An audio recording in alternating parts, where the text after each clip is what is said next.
Okay, so this is our second 10-minute topic. We're talking about mindset. Probably should have started with this. It's probably the most important thing. Clearly what differentiates the successful people from the lesser successful people is a mindset and how they think about what's going. It's amazing, and as I've gotten older, I've realized that really what our expectations define our happiness and our success, right? If we expect good things, and we don't get them, it's harder than if we expect other things. And what I mean by that is, there's an example of a guy, there's a German billionaire, the guy was worth like $5 billion, he went down to $1 billion, the guy jumped in front of a train. So the guy had $1 billion and thought of himself as a failure. So we're going to talk about a bunch of different mindset issues that come to real estate investing. The first one is something that I think most people don't talk about, and that is that real estate is really a commodity today. 50 years ago, if you had a piece of property and it was great property at a great price, it might be that no one found it, right? If they didn't see your classified ad and they didn't see your for sale sign, there was no way for anybody to know about your property. But today, where communication is just amazing via the internet, anytime you price something right, it should sell. It may not sell in a minute, it may sell in a few months, but the real estate has really become not as liquid as a stock or a bond or as cash, but it's become much more liquid in that buyers and sellers can communicate with each other much better. So you need to think of it that way. When we started doing this, we said we're not going to buy properties on busy streets. And then of course we did, and we sold it.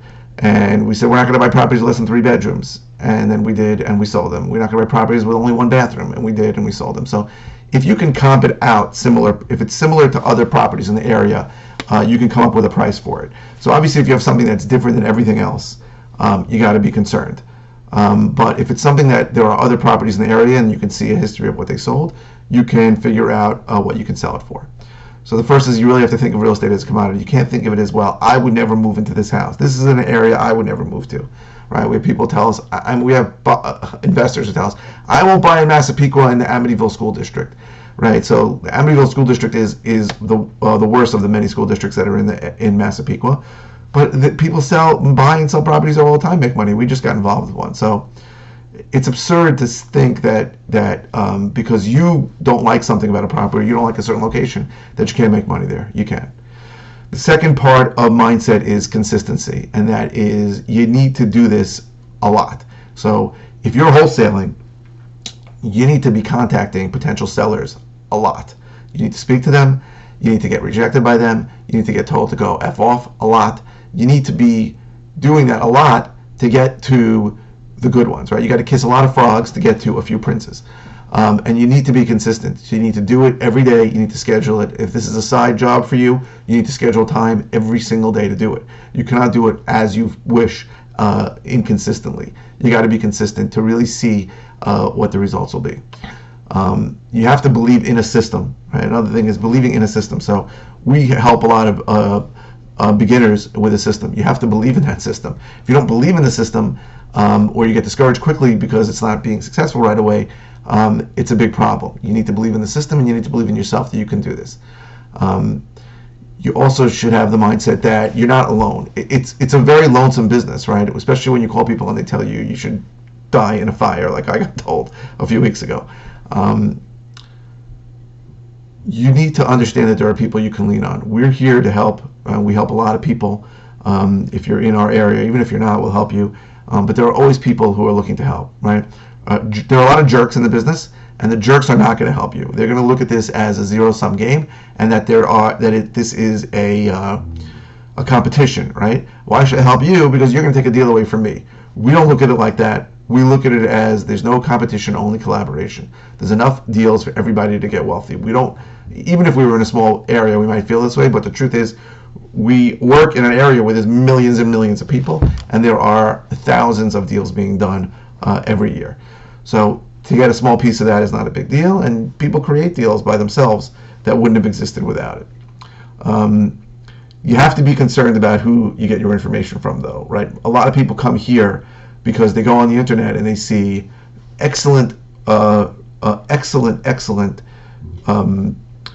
information sources, but they are from non-New York based locations, right? From Texas, from Carolinas, and great people who are sharing and who are great and who want to give, but the way you do business there is significantly different than the way you do business here. So again, I get asked all the time, I need an investor-friendly title company, and that is just code for me to someone who said, I watched an internet video or took a course and just doesn't understand that in New York, it's not the title company that's going to run the transaction, an attorney will.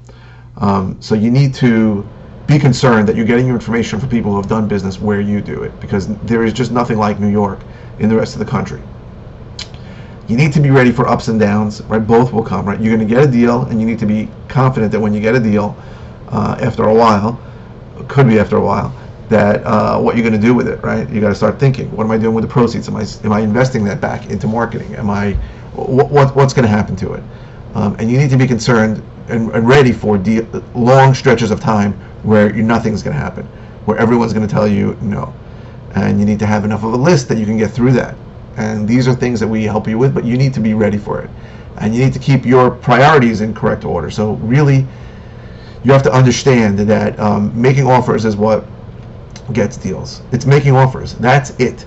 Now, you can't make an offer until you have a lead who tells you that they might be interested in selling. So you got to get leads. You got to contact those leads. You got to get a few people to raise their hand and say, I might be thinking about it, or I'm interested in it. You got to visit them in person if you're going to do that, if you're doing it locally, and then you got to make offers, right? And you got to make offers sometimes that are going to insult people. There are ways to do it so they won't get insulted. I can talk about that if you need help with that.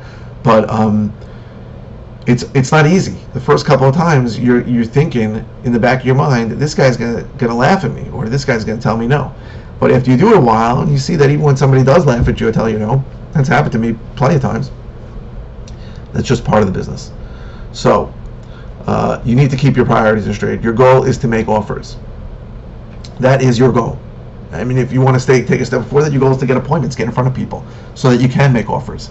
Before that, you got to get leads, and you got to contact them so that you can get out there. But deals get done when you make a lot of offers, right? And one of the most important parts of mindset is that systems are everything. You got to set up a system, right? I know a lot of people that get into this and do a lot of things right. So they get a good list, they call the list, but they don't have a system to capture those leads. They write them on pieces of paper, they lose them, they don't remember what people told them. You should not start marketing until you have a system to capture those leads, right? Because some of those leads can turn into deals 2 years later. Now, it's hard to envision that when you're starting, that I may be planting a seed now that's going to result in me making $20,000, $30,000 in 2 years. But if you don't capture that and follow up with them as you should, you're going to give that money away to somebody else who's going to do it. And the people who are successful in this business, all of them will tell you that they're constantly getting deals from a long time ago. We just got a deal that was, I think our first contact with them was 18 months ago. 18 months ago. I think I went on the appointment over a year ago. I went back there yesterday, and I said, I've been here before. And she goes, I know you look familiar. And we listed the property. We got her to sign a listing contract yesterday. So, again, someone else would have got that listing. There's no doubt in my mind. If we didn't stay on top of her, there's no doubt someone else would have got that listing, or someone else would have maybe possibly bought the property, but I don't think she's selling low enough for an investor to buy it. It's just consistency, and it's foolish to think. And a lot of people think, if somebody says maybe, or somebody says call me back in a year, or somebody says I'm not interested, that there's any value in there. But there is. If somebody has raised their hand, if someone responds to an outbound marketing piece, like a pay-per-click ad or a postcard, there's something going on there. There's something in their mindset. That's something in their mind that's saying, maybe I'll sell. And they may not sell now. They may sell in years. But if you call them every 30 days, you're going to be the one that they think about. So it's very important to have all those features of mindset. You need to be ready for slow times. As I've said many times, when we started marketing direct to sellers, we were originally buying at auctions.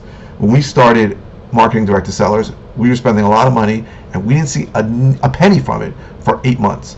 So that's the kind of mindset you have to have. And when we try to figure out how long it takes between when we spend money on marketing and when we get paid, it's like 9 or 10 months on average, which seems nuts and is certainly longer than most parts of the country. But you have to have that mindset. I'm going to start this. I'm going to be consistent with it. I'm going to get some people that say, okay, I'm going to meet with some people, but I may not see a penny back for a long time. And if you have that in mind, you'll be successful. It works. There's people who are, I'm sure, less educated than you and who have no business being successful at this, who have been very successful at it. The difference between successful and not successful people is that the successful people have failed a lot more than the unsuccessful people, and they stay consistent with it. So mindset is a huge part of this business. You have to stay positive, and you have to be consistent and persistent.